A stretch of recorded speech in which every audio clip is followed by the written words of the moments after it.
કેરી તો અમારી જેને ખાવી હોય એને ત્યાં સુધી પહોંચતી થાય જ છે। સુરત, અમદાવાદ, વડોદરા, ભરૂચ, અંકલેશ્વર બધી ફાયદો એ થાય કે તળ કીડી ન સડે, ઉધઈ ન લાગે, જીવાત ન સડે, આમાંનો થળિયું નિરોગી રહે। જીવામૃત કહેવાય ગાય આધારિત। ગાયનું ગૌમૂત્ર, ગાયનું સાણ અને સણાનો લોટ અને દેશી ઓર્ગેનિક ગોળ।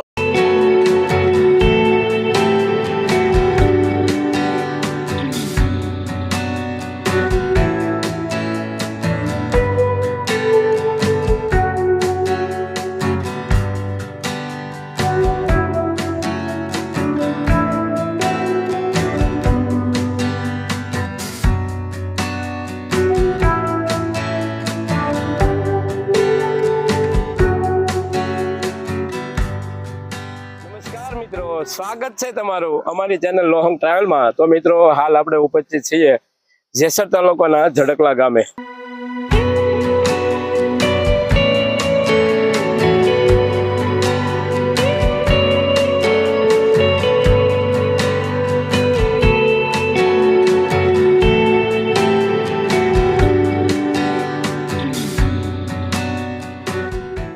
મિત્રો આપણે ઉત્પાદનની લાલચમાં આપણા શરીરમાં ખૂબ જ આપણે ઝેર ખાધું છે અને અન્ય લોકોને પણ ઝેર ખવડાવ્યું છે, પણ ધીમે ધીમે ખેડૂત લોકો જાગૃત થતા જાય છે અને પ્રાકૃતિક ખેતી ઉપર આવી રહ્યા છે। કારણ કે આપણું શરીર તો આપણે પૂરેપૂરું બગાડી નાખ્યું છે, પણ આવનારી પેઢીઓનું શરીર ના બગડે તેના માટે ખેડૂત લોકો હવે પ્રાકૃતિક ખેતી ઉપર જઈ રહ્યા છે। તો આવી જ એક પ્રાકૃતિક આંબાનો બગીચો કે જેની આજે આપણે સંપૂર્ણ જાણકારી મેળવવાના છીએ। સૌ પ્રથમ તો આ બગીચો ક્યાં આવેલો છે, આ બગીચાની કેરી તમે કેવી રીતે મેળવી શકો, પછી પ્રાકૃતિક ખેતી એટલે શું, ત્યારબાદ આપણે સુરતમાં રહેતા હો તો ત્યાં પણ તમને આ કેરી મળી રહેશે। તો આવી તમામ પ્રકારની આજે આપણે જાણકારી મેળવવાના છીએ। તો જોડાઈ રહેજો વિડીયોમાં અને વિડીયોને પૂરેપૂરો જોજો, જેથી તમને એક પ્રાકૃતિક ખેતી વિશે જાણકારી મળે અને સુંદર બગીચો પણ નિહાળવા મળે।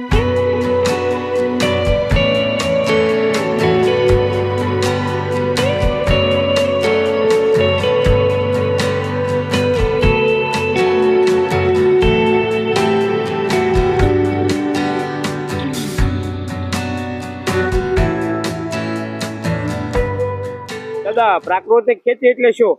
પ્રાકૃતિક ખેતી એટલે રસાયણ બિલકુલ હોવું જ નહીં જોવે અને સાણિયું ખાતર, સાણિયા ખાતરની હારે આંબામાં એરડીનો ખોળ, લીંબોળીનો ખોળ આ બધું મિક્સન કરી અને કમ્પોઝ કરી અને જ્યારે કેરી નીકળે એવી જેવી કેરી નીકળે અને આંબાની ફરતી રીંગ કરી અને અમે 20-25 કિલો એક આંબાની ફરતું નાખી દઈએ અને પછી રીંગ ઢાંકી દેવાની અને માથે ધૂળ પાછી ઢાંકી દેવાની, એટલે જમીન સુધરે અને જે ઝેર મુક્ત થઈ જાય અને જમીનનો ફળદ્રુપ સારું થાય અને સ્વાદ સારો આવે।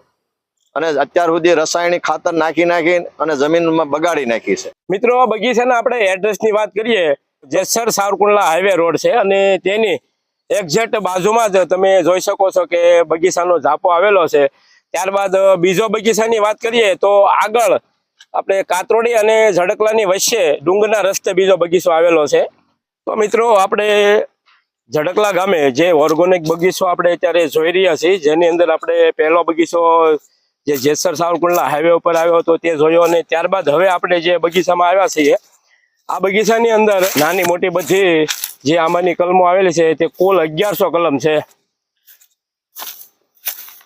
અને હવે આપણે આ બગીચો પણ જોઈએ। આગળ આપણે પહેલા બગીચો જોયો અને ત્યારબાદ હવે જે બીજો બગીચો છે તે કાતરોડી અને ઝડકલાની વચ્ચે ડુંગરના કેળે આવેલો છે।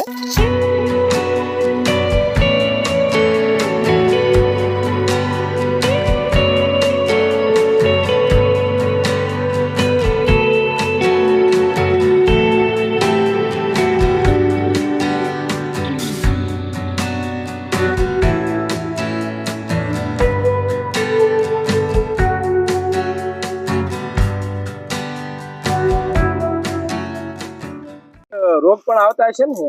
આ રોગ છે ને, આ જે આંબાનો માણસને જેમ કેન્સર થાય ને એવો આ ભયંકરમાં ભયંકર આ વાયરસ છે આંબા માટેનો। અને આને શું કરવાનું, થોડો આગેથી કટિંગ કરી અને આને હળગાવી દેવાનો બહાર શેઠે કાઢી। હા, આ બધો આ લોકોને એવું લાગે માણસોને કે આ મોર આવ્યો છે, પણ આ મોર નથી। આ છે ને એક જાતની એને ફૂગ છે, એટલે આને કાપી નાખવો પડે।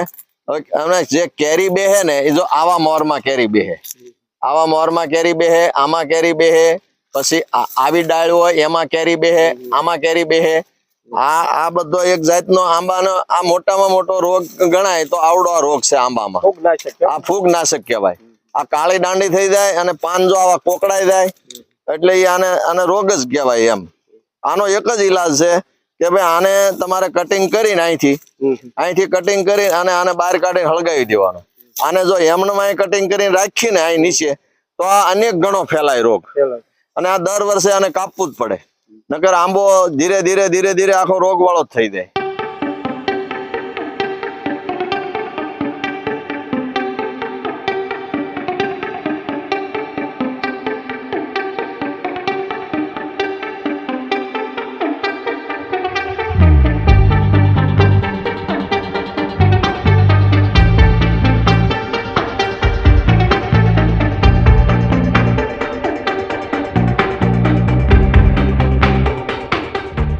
તો મિત્રો હાલ અત્યારે આપણી સાથે જોડાયા છે બગીચાના માલિક.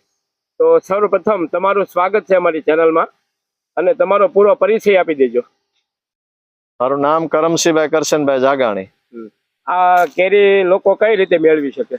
કેરી મેળવવાનું કે જો અમને ઈજારાદાર સારો ભાવ મળે તો ઈજારા વાળાને અમે ઈજારો આપી દઈએ છીએ કેરીનો, અને ન મળે તો પછી અમે કેરીનો જાતે વહીવટ કરીએ છીએ. અને સુરત, અમદાવાદ, વડોદરા, ભરૂચ બધે કેરી જાય છે. અને ઈજારો આપી દેવાય છતાંય કેરી અમારી જેને ખાવી હોય તો કેરી તો મળી જ રહી છે. ઈજારા વાળા પાસેથી લઈને એને પહોંચતી થાય છે એમ. પછી તમારું એડ્રેસ બતાવી દેજો અહીંનું. અહીંનું એડ્રેસ મુકામ જડકલા, તાલુકો જેસર, જિલ્લો ભાવનગર, 98 254 23 122. આ કોઈને કેરી લેવી હોય, કોઈને ઈજારાદારને ઈજારો રાખવો હોય કેરીનો, તોય પણ આ નંબર પર કોન્ટેક્ટ કરી શકે છે.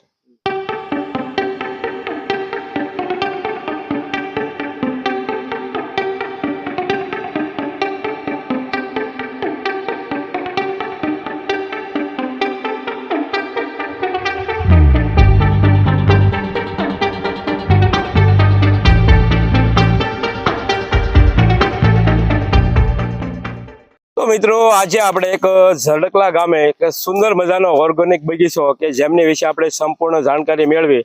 તો ખરેખર તમને કેવો લાગ્યો આ વિડીયો કોમેન્ટ કરીને જરૂર બતાવજો, અને કોમેન્ટમાં તમારો અભિપ્રાય પણ આપજો. અને આ વિડીયો તમને પસંદ આવે તો વિડીયોને લાઈક જરૂર કરજો, તમારા મિત્ર મંડળને શેર પણ કરજો, જેથી તે લોકો પણ આ બગીચા વિશે સંપૂર્ણ જાણકારી મેળવી શકે.